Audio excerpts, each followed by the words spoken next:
Hello दोस्तों, नमस्कार। मैं विकास चौधरी। मैथ की ऑनलाइन क्लास में आप सभी का स्वागत है। तो दोस्तों, अपना साधारण ब्याज टॉपिक चल रहा था, उसी को आज अपन खत्म करेंगे।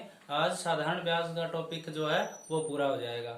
तो उसी क्रम में प्रश्न जो अपने शेष बचते हैं जो भी टाइप के, वो अपन आज देख लेंगे।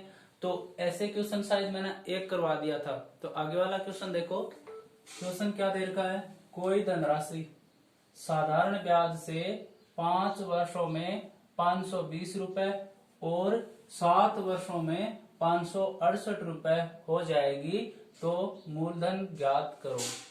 तो दोस्तों, क्या दे रखा है अपने को? कोई भी धनराशि दे रखी है कि हमें नहीं पता कितनी धनराशि है। वो एक बार तो 5 साल के लिए दी जाती है उधार, और एक बार 7 साल के लिए उधार दी जाती है। अगर उस धनराशि को अपन 5 साल के लिए उधार देते हैं तो हमें मिलता है 520 रुपए। क्या मिलता है? 520 रुपए मिश्र धन मिलता है, जिसमें अपनी एक तो मूलधन हो गया जो अपन ने उधार दी थी, और एक उसमें ब्याज ऐड होके अपने को 5 साल बाद वापस कितना लौटाता है? वो 520 रुपए। और अगर वही पैसे वो 7 साल के लिए देता है तो 7 साल बाद उसको वापस कितने मिलेंगे? 568 रुपए। ये 568 रुपए मूलधन भी है और इसमें ब्याज ऐड भी है। ये 568 रुपए क्या हुआ? मिश्र धन। ठीक है दोस्तों, तो आगे देखो करते कैसे हैं। वही अपना तरीका है। 5 वर्ष का मिश्र धन कितना है? 520। 7 वर्ष मिश्र धन कितना है? 568। करना क्या है? हल करने के लिए वर्षों का अंतर करो, कितना आ जाएगा? 2 वर्ष। ठीक है, फिर क्या करना है? मिश्र धनों का अंतर। ठीक है, मिश्र धनों का अंतर कितना आ जाएगा? 48। तो अब एक बात समझो, जैसे अपने पास 100 रुपए है। कितने रुपए? 100 रुपए। मैं किसी को उधार देता हूं 1 वर्ष के लिए।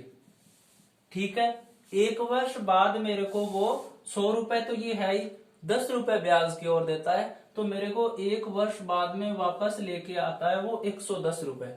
ठीक है, वैसे ही मैं उसको क्या कहूं कि आप 2 साल बाद वैसे दे देना, तो वही 100 रुपए आपकी मूल राशि तो 100 ही यहाँ पे थी और 100 ही यहाँ पे है, तो 100 रुपए हो गए। 1 वर्ष तो ये हो गया, 10 रुपए ब्याज ले लिया। अब 1 वर्ष और होगा तो उसमें भी क्या होगा? 10 रुपए ब्याज और, तो 110 तो था ही 1 वर्ष बाद, तो 10 रुपए ब्याज और ऐड हो गए, तो कितना हो गया? 120। तो बताओ 110 ये 1 वर्ष का मूलधन मिश्र धन है और 120 2 वर्ष का मिश्र धन है। जब अपन इस 1 साल का, यहाँ पे तो 1 है और यहाँ पे 2, इस 1 वर्ष का ब्याज ज्ञात करना चाहे तो इन दोनों को घटाएंगे ना आपस में, तो 1 वर्ष का क्या आ जाएगा अपने पास से? ब्याज आ जाएगा ना। वैसे ही ये यहाँ पे 2 वर्ष का ब्याज आ जाएगा।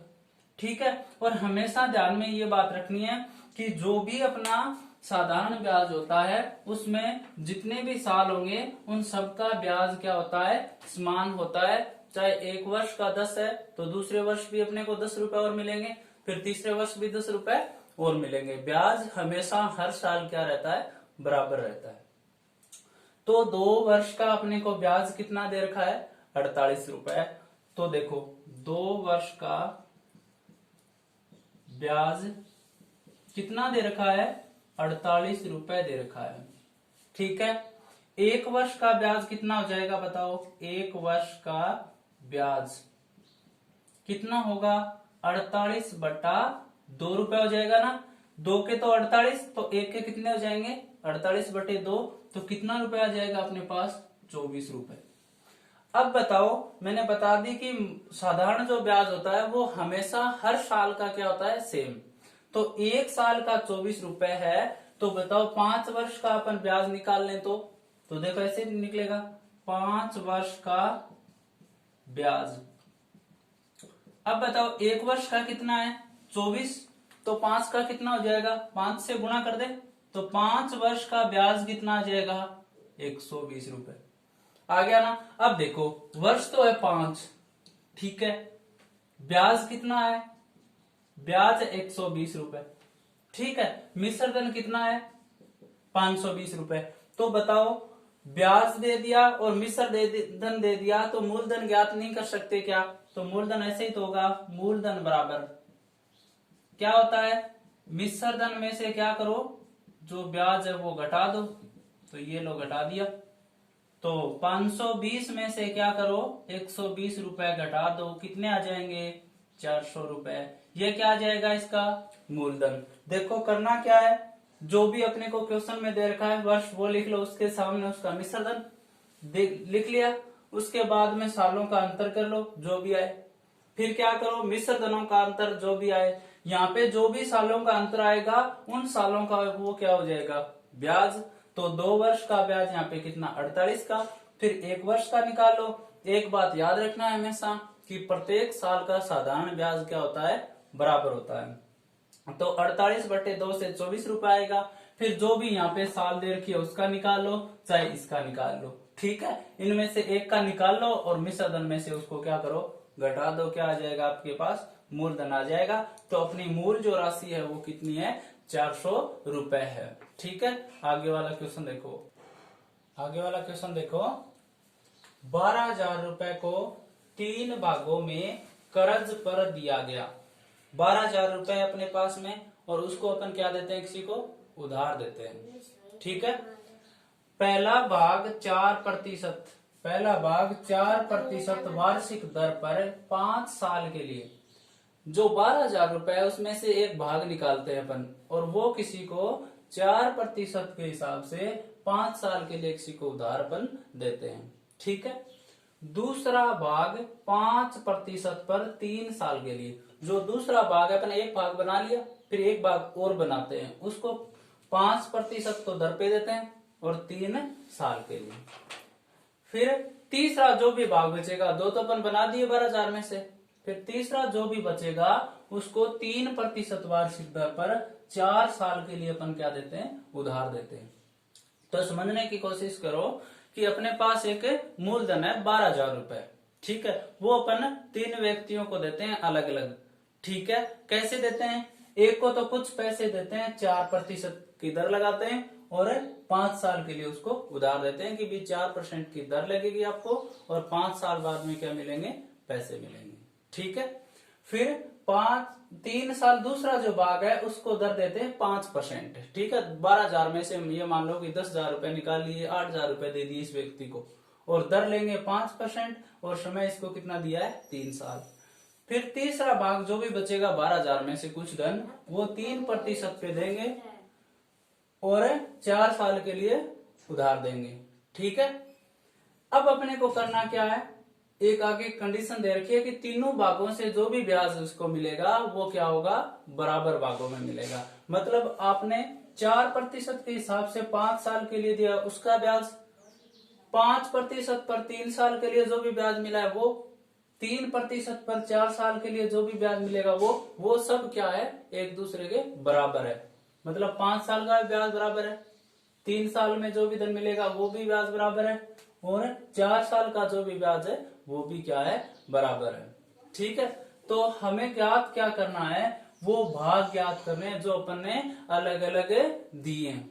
क्या ज्ञात करना है, वो भाग जो अपन ने इन तीनों भागों को तीनों व्यक्तियों को अलग अलग दिए हैं। तो देखो करना क्या है, ये मान लो एक व्यक्ति है उसको P1 धन दिया है, ठीक है। दूसरे व्यक्ति को P2 दिया है और तीसरे व्यक्ति को P3 दिया है, ठीक है। क्या मूलधन, ठीक है, हो गया, निकाल लिया। अब दर कितनी देर की है, पहले व्यक्ति के लिए 4%, फिर समय कितना देर का है 5 साल, ठीक है। दूसरे व्यक्ति को देखो दर कितनी देर की है 5% और समय कितना देर का है 3 वर्ष। तीसरे व्यक्ति के लिए देखो दर कितनी देर की है 3% और समय कितना देर का है 4 साल। तो देखो करना क्या है कि ये 3 व्यक्ति है P2, P1, P2, P3 व्यक्ति मान लो चाहे मूलधन मान लो, ठीक है। मूलधन मानो तो P1 मूलधन है अपना, वो अपन 4% की दर से 5 साल के लिए किसी को उधार देते हैं, तो ये P1 ज्ञात करो। फिर P2 जो भी मूलधन है किसी को अपन उधार देते हैं वो 5% की दर से 3 साल के लिए देते हैं। फिर P3 जो भी धन होगा वो 3% की दर से 4 साल के लिए अपन क्या देंगे उधार देंगे और इन तीनों से जो भी ब्याज मिलेगा वो आपस में क्या है बराबर है। दर अलग है, समय अलग है, लेकिन सबसे ब्याज जो भी मिलेगा वो क्या है, बराबर है। तो देखो अपन इसको अब फॉर्मूले में रखते हैं, तो ऐसे ही रखेंगे ना। देखो पहले का मूलधन P1 है, दर 4 है, समय 5। अब बताओ ये कौन सा ब्याज आ जाएगा, इसका ब्याज आ जाएगा ना, पहले व्यक्ति को जो भी धन दिया है उसका ब्याज ही तो होगा। मूलधन हो गया, दर हो गया, समय हो गया, और भाग 100 का जाएगा तो क्या आएगा, ब्याज ही तो आएगा। तो पहले व्यक्ति का ब्याज हो गया ना। अब दूसरे व्यक्ति का मूलधन कितना है, P2, दर कितनी है 5, समय कितना है 3।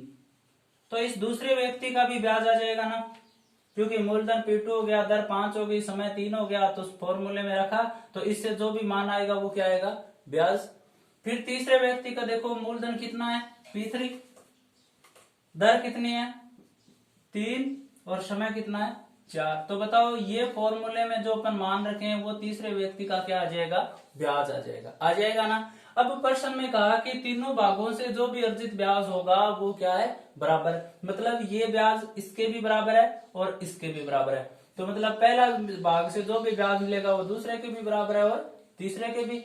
दूसरे से जो भी ब्याज मिलेगा वो पहले के बराबर भी है और तीसरे के भी बराबर है। ठीक है, तो अब अपने को क्या करें कि अपन ब्याज मान लें कोई भी कि ये इतना ब्याज देते हैं। तो देखो मैंने मान लिया इन तीनों से कितने रुपए ब्याज के मिलते हैं, K रुपए मिलते हैं।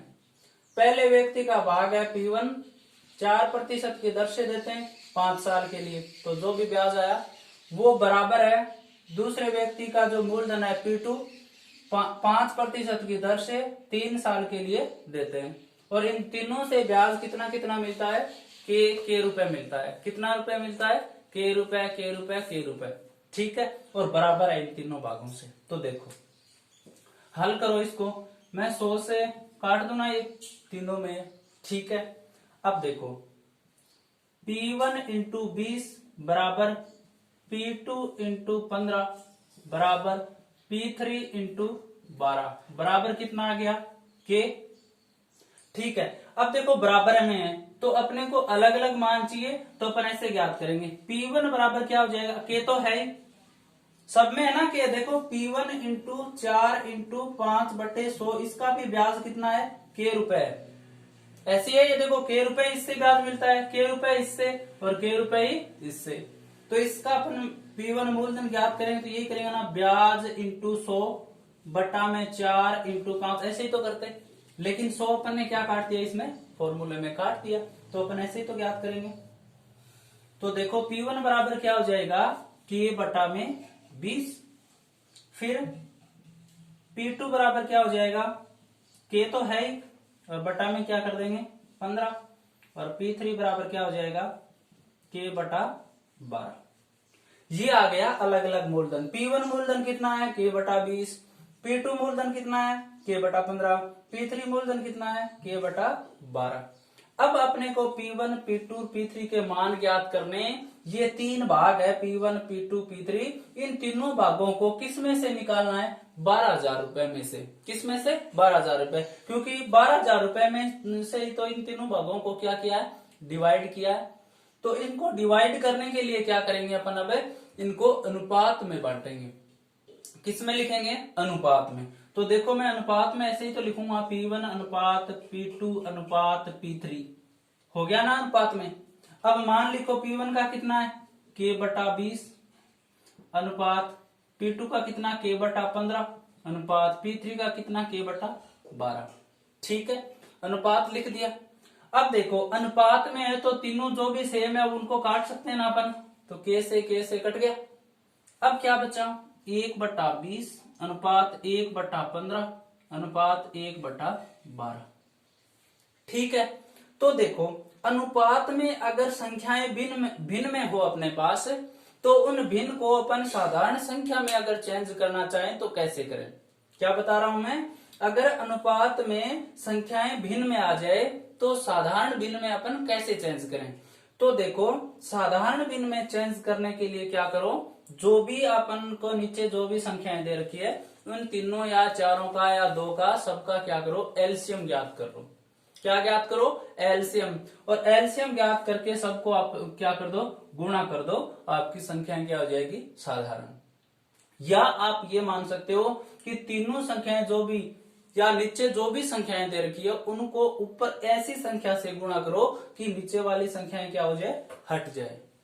ठीक है, तो 20, 15 और 12 का एलसीएम कितना आ जाएगा, 360। तो इसको क्या कर दो, 360 से तीनों को गुणा कर दो। देखो तीनों को बराबर गुणा करना है, ये नहीं है कि इसको अलग कर दिया इसको अलग, ऐसे नहीं करना है। करना क्या है कि जो भी नीचे संख्याएं दे रखी है उनको एलसीएम ले लो या ऐसी संख्या लो जिसमें इन तीनों का पूरा पूरा क्या जाए, भाग जाए। तीनों का पूरा पूरा भाग जाए या इन तीनों का क्या करो, एलसीएम ज्ञात करो। तो देखो 1 0 से 1 0 और कितनी बार कट जाएगा, 18 बार। तो नीचे आ गया 18।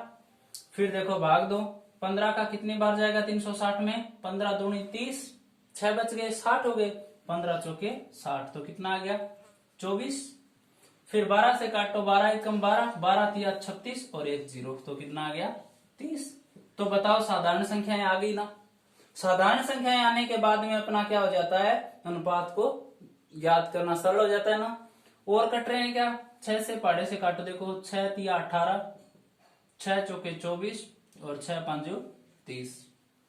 ठीक है, अब देखो क्या करना है, अपने पास आ गई P1, P2, P3 का अनुपात आ गया, तीनों भाग आ गए अपने पास में। अब इन तीनों भागों का क्या करना है, अपने को मान ज्ञात करना है। तो देखो मान अपन ज्ञात करेंगे, एक बार ऊपर वाला मिटा देता हूं मैं।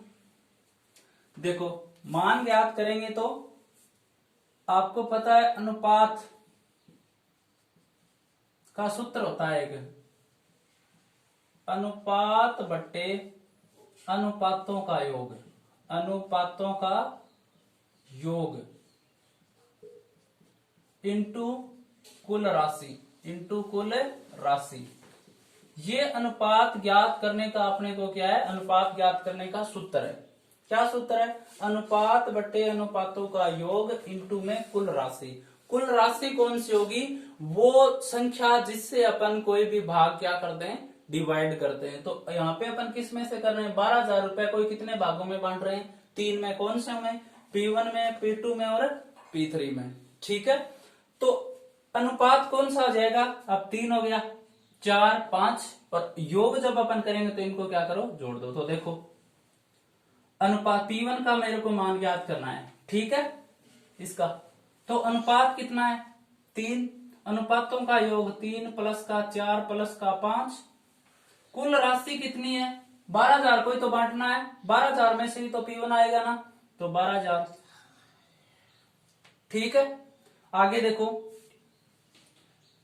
तो 3 बटा 4 3 7 और 5 से 12 इंटू में 12,000। ठीक है, काट दो, 12,000 से कितनी बार कट जाएगा, 1000 बार। और 1000 को किससे गुणा कर लो, 3 से, तो कितना आ जाएगा 3000। तो बताओ P1 जो मूलधन अपना था, P1 जो भी मूलधन था वो कितना था 3000 रुपए।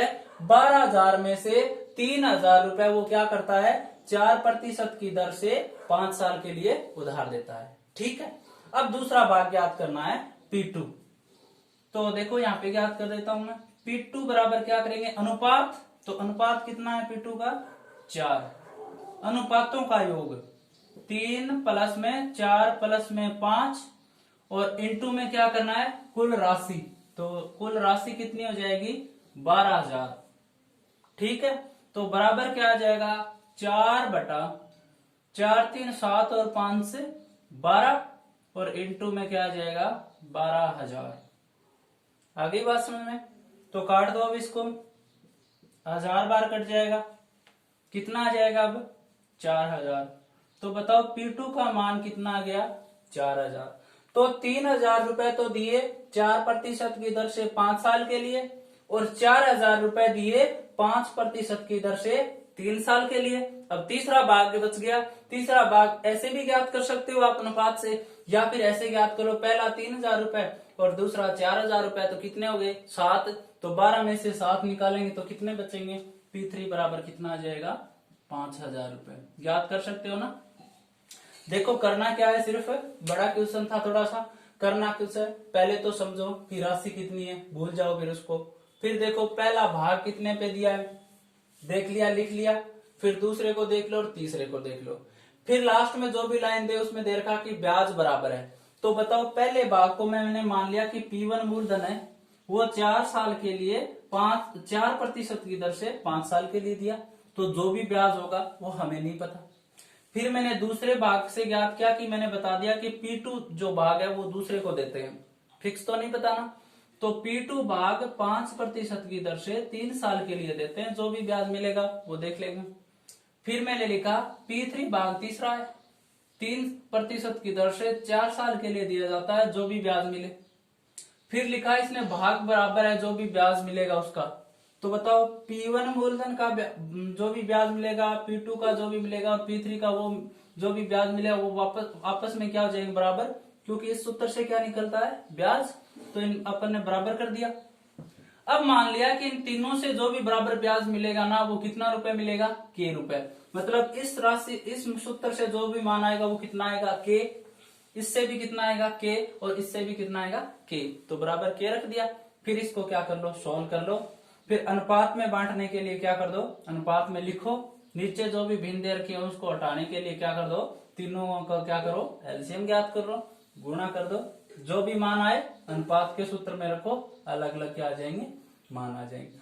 तो समझ में नहीं आए तो पॉज करके देख लेना, एक बार समझ में आ जाएगा पूरा। तो आगे वाला क्वेश्चन अब देखते हैं। तो देखो आगे किस्त पर आधारित और सवाल बचते हैं, वो अपन 2 क्वेश्चन देखते हैं, ठीक है, फिर अपना साधारण ब्याज कंप्लीट हो जाएगा। तो देखो क्वेश्चन दे रखा है कि वार्षिक किस्त की राशि ज्ञात करो। क्या ज्ञात करना है, वार्षिक किस्त की राशि। देखो किस्त क्या चीज होती है, जैसे आप बाइक लेके आते हो, 60,000 रुपए का बाइक होता है, और आप दुकानदार को जो भी जिससे लेके आते हो वो पूरा पैसे नहीं लेके आते आप, जैसे आपने 10,000 रुपए दे दिए, बाकी के पैसे बच गए ना, तो बाकी के पैसे को आप क्या कहते हो कि हम महीने के हिसाब से देंगे, महीने में 5,000 रुपए देंगे, ऐसे ऐसे करके आपके जो भी पैसे बचते हैं वो पूरे दे देंगे। तो जो 5,000 रुपए आप मंथली दे रहे हो वो क्या चीज होती है, किस्त होती है, ठीक है। और जो अपन ने पूरा बताया 60,000, वो अपना क्या हो गया, कर्जित हो गया पूरा, वो कर्ज हो गया 60,000 रुपए अपने को उसको पूरे देने, ब्याज व्यूज वगैरह करके ही तो बताएं। तो 5,000 रुपए जो अपन मंथली या साल के हिसाब से किसी को देते हैं ना, वो क्या होती है, किस्त। और कर्ज जो चीज होती है वो होती है मूलधन उस चीज का, या उधार लिए उस वो पैसे, और विद ब्याज भी, उसमें क्या इंक्लूड होता है, ब्याज भी। तो मूलधन और ब्याज मिला के क्या होता है, कर्ज होता है। 2 चीज याद रखना। तो क्वेश्चन दे रखा है वार्षिक किस्त की राशि ज्ञात करें जिससे 3 वर्षों में 10% वार्षिक दर पर दे 13,200 रुपए का कर्ज चुकाया जा सके।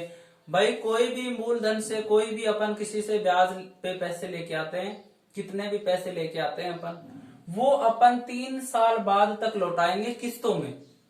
मतलब ये मान लो अपन 10,000 रुपए किसी से उधार लेके आए, वो अपन 3 साल तक देते रहेंगे, एक साल के हिसाब से। जैसे एक साल खत्म होगी और दे देंगे, फिर दूसरी साल खत्म होगी और दे देंगे, ऐसे ऐसे करके अपन 3 सालों में देंगे, 3 किस्तों में। अपने से वो ब्याज कहेगा कि 10% के हिसाब से आपसे क्या लूंगा, ब्याज लूंगा मैं, ठीक है। फिर आपके टोटल कितने बनते हैं, 13,200 रुपए आपके पास बनते हैं, ठीक है। तो देखो समय कितना दे रखा है, समय दे रखा है 3 वर्ष, ठीक है। और दर कितनी दे रखी है, 10% की दर दे रखी है। कर्ज को अपन क्या कह सकते हैं, मिश्र धन भी कह सकते हैं। क्या कह सकते हैं, मिश्र धन भी, क्योंकि इसमें मूलधन और ब्याज दोनों क्या होते हैं, इंक्लूड होते हैं। ब्याज शामिल करने के बाद में अपना कर्ज होता है। क्योंकि देखो आप ये मान लो 3 लाख रुपए किसी से उधार लेते हो, तो मूलधन तो वो 3,000 रुपए ही है, लेकिन 3,000 रुपए आपने जो रखे हैं किसी से, या 3 लाख रुपए जो आपने उधार लेके रखे हैं, उसके एवज में आप ब्याज तो दोगे, वो भी तो उसको लौटाना है। तो कर्ज तो दोनों ही हुए ना, दोनों मिलने के बाद में तो टोटल कर्ज आएगा ना आपका। जैसे 3 लाख रुपए ले आए और 4 साल बाद आपको 4 लाख देने, तो कर्ज तो आप पे 4 लाख का है ना कि 3 का, ठीक है। तो कर्ज हमेशा क्या होता है, मिश्र धन इसमें क्या होता है, इंक्लूड। तो देखो करना क्या है, एक बात बताओ, जब आप कोई भी साधन वगैरह लेके आते हो तो पहले किस्त जो भी दे के आते हो, पहले साल जब होता ही नहीं है कोई साल, जैसे आज अपन कुछ लेके आए तो उसका कोई ब्याज नहीं होता है ना, वो तो 1 साल बाद लगना शुरू होगा। तो ऐसे क्वेश्चन को करने के लिए आप क्या करो, पहले तो मान लो पूरा राशि जो भी मूलधन है अपना, जैसे 100 अपने आप में क्या कंप्लीट, जो भी अपने को ब्याज फ्री, ठीक है, पहली साल का कोई ब्याज नहीं लगा। फिर देखो दूसरी साल जैसे ही आती है तो 100 तो था ही अपना, 100 तो था ही प्लस में, ठीक है। क्या करना है, ब्याज कैसे ज्ञात करते हैं, समय कितना 1 साल, दर कितनी 10, तो ब्याज हो जाएगा ना ये 100 रुपए तो अपना मूलधन था, 10 रुपए 1 साल का क्या हो गया ब्याज, क्योंकि 10% ही तो लेता है। तो पूरी साल का देखो मूलधन अपना कितना है 100 रुपए, दर कितनी है 10%, और समय कितना है 1 साल, ठीक है। तो ज्ञात करो ब्याज, तो ब्याज बराबर अपन ऐसे ही ज्ञात करेंगे ना, मूलधन इंटू दर इंटू समय बटा में 100, तो कितना रुपए आ जाएगा 10 रुपए आएगा ना, ठीक है। तो ऐसे क्वेश्चनों में हमेशा ध्यान रखनी है, जो भी किस्त पहली होगी ना उस पे कोई ब्याज नहीं लगेगा, पहली किस्त पर कोई भी ब्याज अपने को इंक्लूड नहीं करना है, ठीक है। तो अब देखो आगे पहली साल दूसरी किस्त हो गई ना, फिर देखो आगे प्लस में 100 तो मूलधन है ही, प्लस में साल कितनी होगी अब 2, और दर कितनी अपनी 10, दर कितनी है 10। तो बताओ पहली किस्त, दूसरी किस्त और 3 किस्त, क्या बोल रहा है वो 3 वर्षों में वार्षिक दर पर दे, मतलब वो किस्त किस हिसाब से देता है 1 साल 2 साल 3 साल, ना कि मंथली। तो बताओ एक किस्त तो ये होगी, 3 साल में किस्त हो जाएंगी ना, 3 ही तो होगी, 3 साल में किस्त कितनी होगी 3, क्योंकि 1 साल से 1 देता है, तो 3 साल में कितने तो 3। हमेशा ये वाला पॉइंट ध्यान में रखना है कि पहली किस्त जो भी होगी उसमें आपको ब्याज इंक्लूड नहीं करना है, वो सेम लेना है, ठीक है। दूसरी जो भी हो तो दूसरी को, अब इस पे तो लगा ही नहीं, तो यहां से यहां आने में कितना वर्ष का समय लगा 1 वर्ष का ही तो लगा, तो ब्याज कितने का लगा 1 का। फिर यहां से यहां आने में 1 वर्ष और होगी, तो ब्याज देखो 1 वर्ष का तो ये और 1 वर्ष का ये, तो डबल हो जाएगा ना ब्याज। तो ऐसे करना है आपको। अब देखो 100 प्लस में 110 प्लस में 120, अब देखो मूलधन भी साथ साथ में मैं ऐड कर रहा हूं, और साथ साथ में क्या कर रहा हूं, देखो मूलधन 100 किस्त 100 ही थी, फिर 100 थी, लेकिन इसमें देखो 10 रुपए ब्याज और जोड़ दिया, 20 रुपए और जोड़ दिया। तो बताओ जब मूलधन भी है इसमें और ब्याज भी है तो क्या बन जाएगा, ये मिश्रधन बन जाएगा ना, 3 साल का मिश्रधन बन जाएगा ना, क्योंकि इसमें मूलधन भी आ गया और साथ में ब्याज भी। हमें ऊपर प्रश्न में दे रखा है कि जो ये मिश्रधन है ना, जो ये कर्ज 3 साल का, ये कितना है 13,200 रुपए है आपका कर्ज, लेकिन प्रश्न में अपना कितना आया यह है। तो जोड़ो 100 200 और 300 और 30 330, इतना ही होगा ना। तो 330 रुपए क्या आ गया अपना, इस हिसाब से 330 क्या आ गया अपना कर्ज आ गया, मिश्रधन आ गया, इसमें क्या है मूलधन भी है और ब्याज भी है, तब जाके क्या अपना है ये मिश्रधन। तो ये किस में दे रखा है, प्रतिशत में। क्यों दे रखा है प्रतिशत में, देखो ब्याज ज्ञात करते हैं तो अपन ये फॉर्मूला लगाते हैं ना, अब इसमें अपन ने फॉर्मूला लगा रखा है क्या, ये 100 का भाग नहीं दिया ना, तो 100 का भाग नहीं देंगे तो ये राशि किस में रहेगी प्रतिशत में रहेगी ना। तो देखो 330 प्रतिशत बराबर कितना है 13,200 रुपए, ठीक है। क्या ज्ञात कर लो 1% बराबर, तो कितना आ जाएगा 13,200 बराबर बटा 330, ठीक है। या 1 का मान ज्ञात करोगे तो प्रतिशत हटा दो और इसमें क्या चला जाएगा 100 का गुणा, ठीक है। तो एक किस्त तो चाहिए पहली किस्त, तो पहली किस्त बराबर क्या आ जाएगा टोटल कर्ज 13,200 क्वेश्चन में बता रखा है, और हमने क्वेश्चन में निकाला है 330, तो 330 का मान क्या बता रखा है 13,200, हमें चाहिए 1 का, तो ऐसे ही तो ज्ञात करेंगे। तो काट दो इसको, 3 1 0 से 1 0, 33 का भाग दो कितनी बार जाएगा, तो देखो कितना बचा है 1320 बटा में 33 इंटू में 100 भाग दो, 3 से दें क्या, 3 का 3 तो 5 और 1 6 जाएगा ना, तो 3 चौका 12, कितना बच गया 1, 3 चौका 12, ठीक है। 3 का देंगे तो कितनी बार जाएगा 11 बार, फिर 11 एकम 11 और 11 का भाग कितनी बार चला जाएगा 40 बार, तो 1 का मान कितना आ गया अपने पास में 4,000 रुपए आ गया। तो वार्षिक जो किस्त है वो कितनी आ गई 4,000 रुपए। देखो हिसाब दोबारा से क्वेश्चन, प्रश्न में पूछा है किस्त ज्ञात करना, वार्षिक मतलब एक साल की वो कितने रुपए देगा। समय दिया है 3 साल, दर दी है 10%। ये जो किस्त है वो पर साल देता है, ठीक है। कितने देने हैं उसको, टोटल 13,200। ये 13,200 क्या है, उसमें मूलधन भी है और ब्याज भी है, मतलब कर्ज क्या होता है हमेशा मिश्र धन। लिख लिया अपन ने, समय 3 वर्ष, दर 10% दे रखी है, कर्ज या मिश्र धन अपने को बता रखा है। फिर क्या याद रखना है, हमेशा पहली किस्त पे क्या नहीं देते अपन, ब्याज नहीं देते। वो ब्याज के बिना लिख दो तो बताओ, कोई भी राशि जब बिना ब्याज के होती है वो अपने आप में क्या होती है, 100% होती है कि नहीं। जैसे आपको, आपके पास 100 रुपए है, तो आपको कोई पूछे कि आपके पास कितने रुपए है, तो आप यही बताओगे ना कि मेरे पास तो पूरे रुपए जो मेरे पास थे। तो पूरे का मतलब है 100%। दूसरी किस्त जैसे ही लिखेंगे तो 100 रुपए जो मूलधन थी, ब्याज कितना आएगा, 10% लेता है एक साल का। तो इस सूत्र से ज्ञात करते हैं तो कितने रुपए आते हैं, 10 रुपए ना। तो अपन 100 हटाएंगे नहीं यहां से, इसको क्या रख लेंगे परसेंट में। तो 100 तो था ही, 10% क्या लग गया, ब्याज एक साल का, तो कितना हो गया 110। फिर तीसरी साल अपन जाएंगे किस्त देने, तो 100 रुपए तो था ही, 2 साल और बीत गए तो 10% एक के, दो के कितने हो जाएंगे 20। तो टोटल कितना हो गया 330%। तो 330% अपने पास क्या है, कर्ज। लेकिन प्रश्न में 330 की जगह क्या दे रखा है, 13,200। तो 330 का मान क्या हो जाएगा 13,200। एक का मान ज्ञात करेंगे तो कितना आ जाएगा 4,000। तो किस्त अपने को कितनी देनी पड़ेगी, 4,000 रुपए पर साल के अपने को क्या करने पड़ेंगे, देने पड़ेंगे। तो समझ में आ गया होगा। आगे वाला क्वेश्चन अपन और देखते हैं।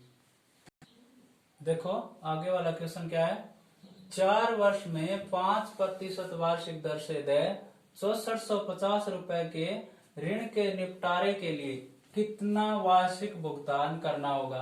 तो वही है, देखो वर्ष कितना है अपने पास, समय कितना है 4 साल, दर कितनी देनी है 5% के हिसाब से क्या देना है अपने को, ब्याज देना है।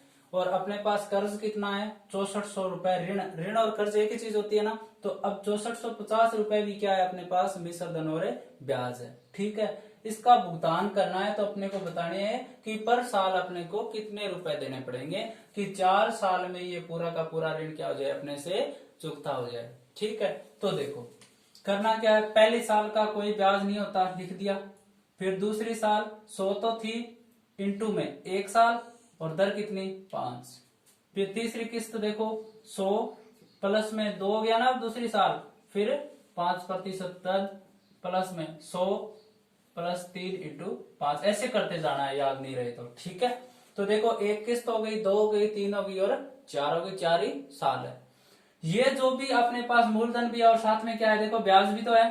तो मूलधन और ब्याज मिलके क्या बन जाता है, मिश्र धन। और ये अपने को कितना दे रखा है 6450 रुपए अपने को दे रखा है, ठीक है।